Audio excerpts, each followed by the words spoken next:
Halo semuanya, langsung aja ya.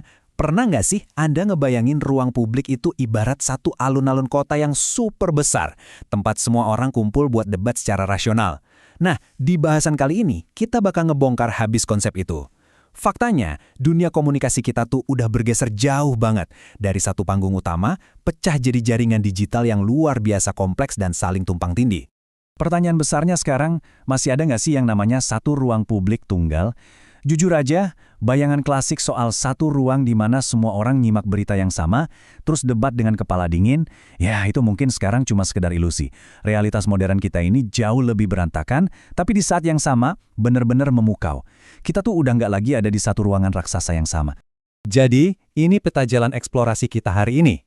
Kita bakal mulai dari runtuhnya konsep ruang publik tunggal ini, masuk ke anatomi publik personal kita sehari-hari, gimana tagar bisa ngebentuk publik isu, ngelihat ekosistem raksasa bernama sferul publik, peran algoritma di baliknya, dan terakhir, panduan buat Anda yang mau memetakan isu daring ini sendiri.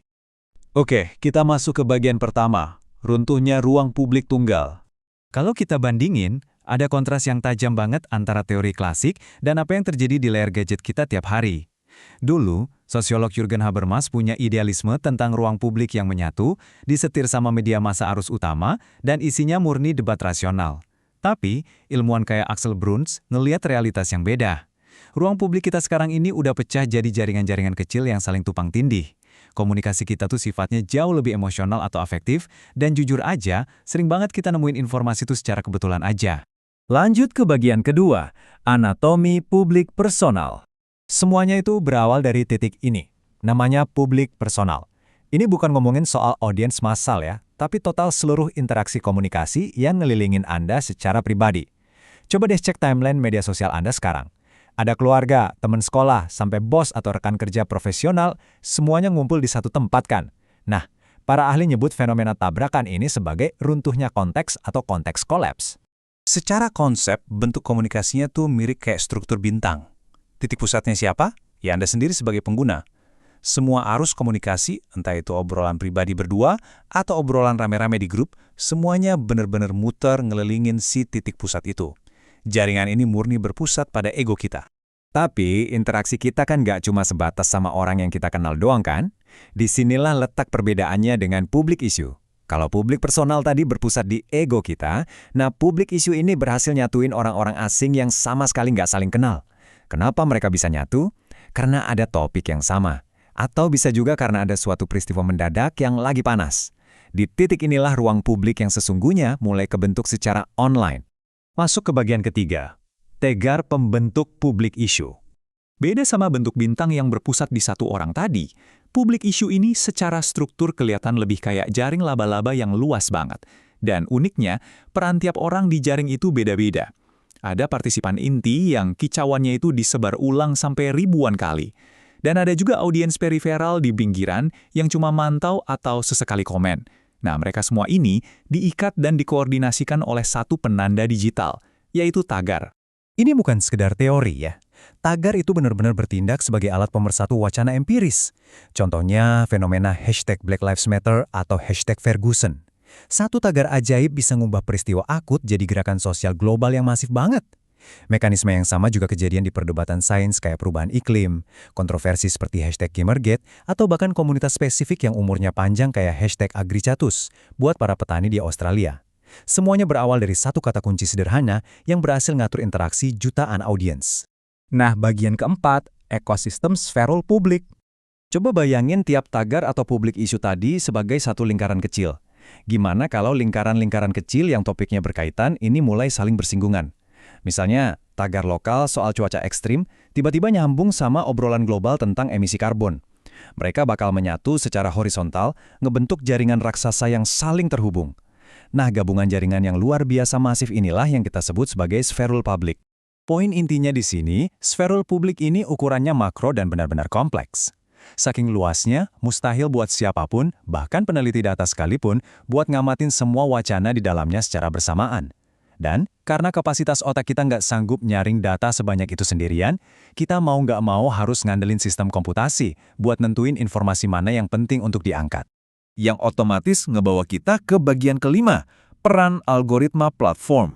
Ada satu kutipan keren dari peneliti yang bilang kalau di media sosial, partisipan dan postingan itu secara bertahap diangkat ke permukaan melalui dorongan kerumunan. Artinya apa? Algoritma platform itu sebenarnya terus-terusan ngebaca emosi kita. Tiap kita marah terus ninggalin komen atau setuju dan mencet like, algoritma ngevaluasi itu dan ngedorong kontennya makin naik. Interaksi antara emosi manusia dan mesin ini saling memanaskan, dan seringnya suara yang paling memicu polarisasi lah yang dapat panggung paling gede di sfirul publik. Tapi tunggu dulu. Banyak yang berasumsi, wah berarti algoritma murni ngekurung kita di ruang gema atau echo chamber dong?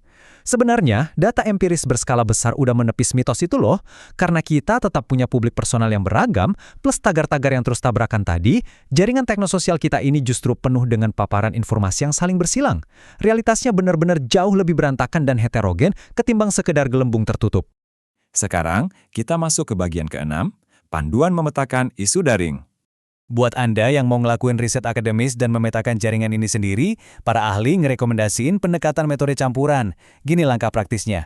Pertama, jelas tentuin dulu tagar atau kata kuncinya. Kedua, tarik jejak digital massal pakai sistem API dari platform. Ketiga, nah ini penting, jangan cuma mandek di post awal aja. Lakuin teknik bola salju buat nangkep semua utas balasan dan kutipannya. Dan yang keempat, ini krusial banget, gabungin data jejak digital yang masif tadi sama metode kualitatif, kayak wawancara pengguna secara langsung, biar kita benar-benar paham apa makna di balik interaksi mereka. Kedengarannya sangat sistematis ya, tapi di dunia nyata, hambatannya tuh lumayan bikin pusing. Peneliti sering banget nabrak tembok karena platform suka ngebatasin atau nutup akses API mereka sesuka hati. Terus ada kendala batasan data.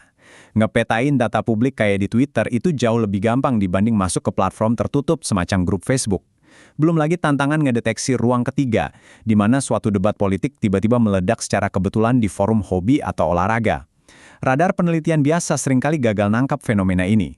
Pada akhirnya, semua bergeseran ini punya implikasi sosiologis yang raksasa buat regulasi media kita.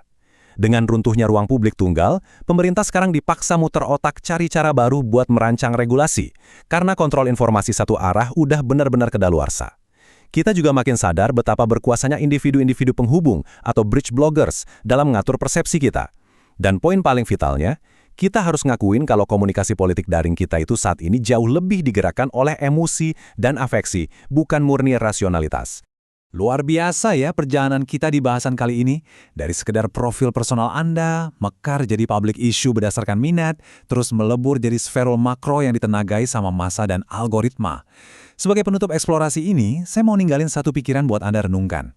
Coba deh perhatiin kebiasaan scrolling dan daftar teman daring Anda hari ini. Kira-kira gimana sih jaringan personal Anda sendiri mulai bersinggungan dengan debat publik di sekitar Anda? Di bagian sfero raksasa mana Anda lagi berdiri sekarang? Ini benar-benar sebuah teka-teki yang seru buat dianalisis mandiri. Terima kasih udah stay tune dan mendalami wawasan ini bareng-bareng. Tetaplah kritis dan sampai jumpa di eksplorasi topik memukau kita yang selanjutnya.